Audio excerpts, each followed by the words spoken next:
Life was simpler, yet harder. People in Tennessee 150 years ago simply wanted to live in peace.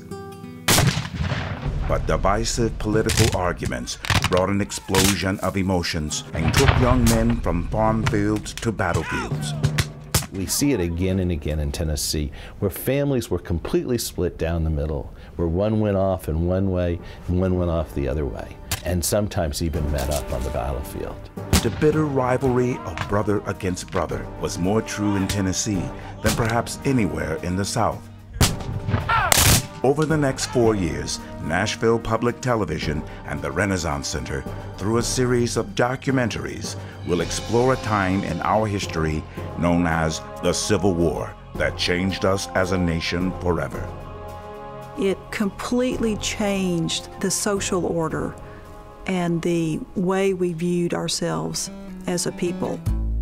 Our first story explores why Tennesseans chose to join the Confederate States of America and fight a new war for their independence. When Tennesseans first voted whether to secede from the Union, a large majority said no. But the attack on Fort Sumter and the new president's call for troops changed everything.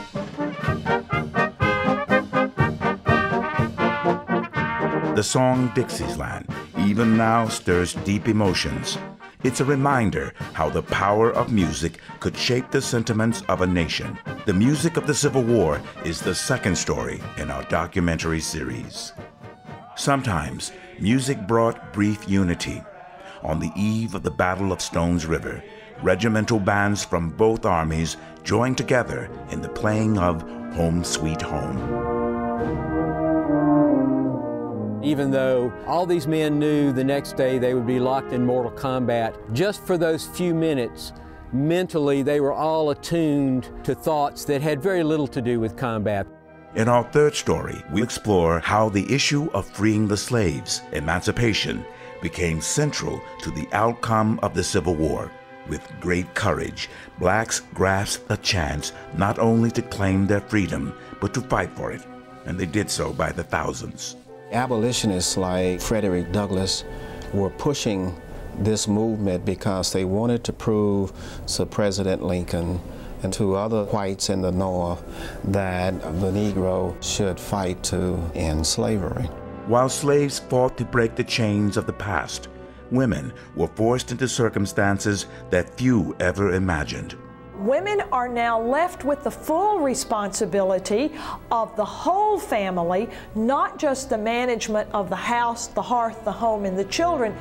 Our fourth story explores the home front of Tennessee, where mothers and daughters were often forced to choose between ingrained ways of life or surviving the destruction that surrounded them. Death, destruction, a new world. Few Tennesseans doubted those realities once the news arrived about a huge April 1862 battle that occurred near a little church building called Shiloh. Our fifth story tells of the courage and the sacrifice of that horrific day of fighting. Shiloh is in essence somewhat like Pearl Harbor in the awakening of the American public. We want to share Tennessee's Civil War stories with everyone. In addition to the documentaries, NPT and the Renaissance Center will produce short features for broadcast, for the internet, and for children in the classroom. These are teaching resources that can also encourage preservation of endangered battlefields. There's no better time to put those stories on the screen, to remember and recognize the human cost of conflict, to preserve the places and battlefields of this chapter in our history so we can continue to learn and never forget.